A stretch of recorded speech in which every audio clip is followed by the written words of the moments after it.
The tone of the Bionicle theme changed a lot over the years from its inception, and we didn't even really see a character die until 2004's story arc.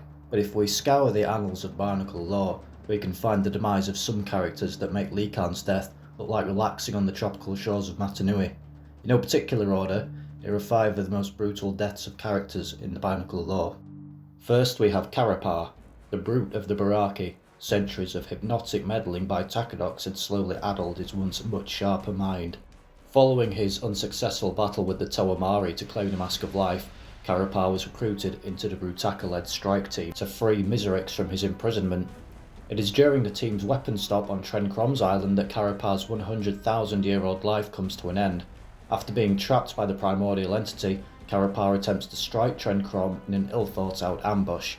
In true Lovecraftian fashion, Trenkrom spawned another globulous eye Hermaeus Mora would have been proud of to catch the Baraki raising his sword. Trenkrom paused in thought. Brutaka started to make his move, then caught Karapar out of the corner of his eye.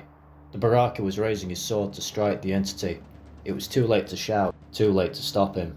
Karapar brought his blade down, confident he had taken his enemy by surprise. Then a third eye suddenly appeared on Trenkrom, one gazing right at Karapar. The Baraki froze mid-blow. A shaft of energy shot out from the eye, bathing him in its glow. Karapar shattered into fragments as if he had been made of crystal. Then there was nothing left of him but a pile of glittering dust on the stone floor. This pretty much guaranteed that Karapar would never be revived, or breathe the air he'd yearned for during his millennia-long internment in the pit. At least it was quick, I guess. Next we have Botar, the ill-fated Order of Matanui member, who's not the only representative of this organisation on this list, but one thing at a time.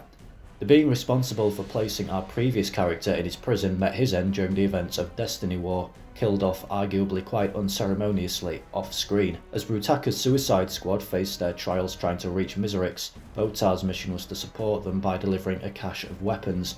After picking up the weapons from Zia, he and his partner Trinuma are unlucky enough to attract the attention of Makuta Icarax. While the nature of Botar's demise isn't dwelt upon too much, perhaps it's for the best, as we know it involved Icarax's magnetism powers. Trinuma would barely escape with his life, whereas, well, Botar wasn't so lucky, implied as having been crushed like a tin can. I don't think you could even say this one was at least quick, or painless.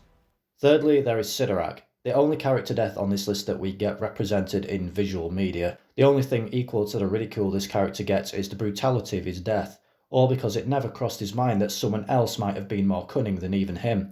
After a quick Stormtrooper impression, Sidorak finds himself on the receiving end of Kitongu's rage, and for once he doesn't have anyone to manipulate to do his dirty work for him.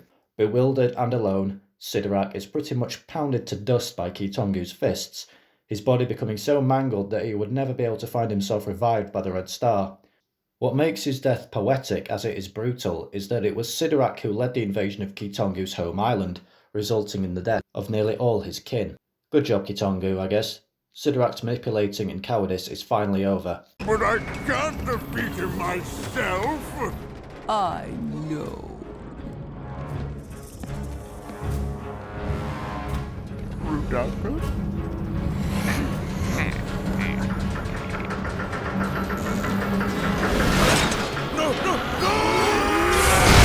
Okay, second to last I've grouped the Makuta of Kalanui together. These guys met a pretty horrific end as the energy storms caused by Matanui's awakening ripped through the universe's core.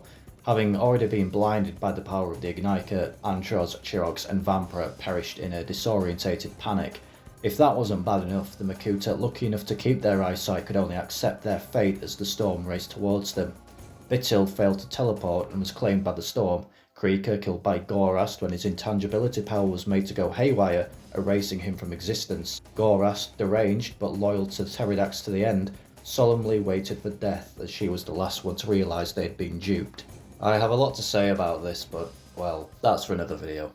Before I get to my last entry, be sure to comment any of the character deaths you think are particularly gruesome, and if you like this content, please consider leaving a like and subscribing if you haven't already. Okay, the final entry on the list is Hydraxon. For clarification, that's the original Hydraxon, not the copy transformed from Dakar by the Mask of Life. After overseeing the Toamata's training, Hydraxon was assigned to the pit to be its jailer. When the Great Cataclysm struck, not only did he have to try and survive the destruction, but the onslaught of the pit's many dangerous and angry prisoners. Having already received injuries from the collapsing dome and the walls that held it up, it was Tacadox who delivered the final blow to the stricken Hydraxon. I can only imagine how horrific a way to go it must have been for the jailer, desperately trying to fend off hordes of brutal criminals only to eventually be lost in the chaos and potentially even trampled.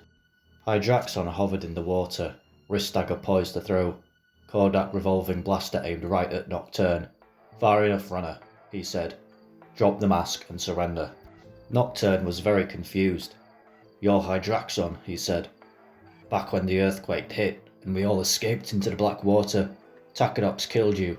I saw it. You're dead." "I got better," Hydraxon replied. "And you're going back where you belong. But where we were isn't there anymore. Don't you remember? The ground shaking, the walls falling, the water flooding in."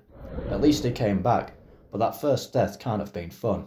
And that rounds out my selections for the most brutal, violent and gruesome Bionicle deaths. Until the next video, goodbye and thank you for watching.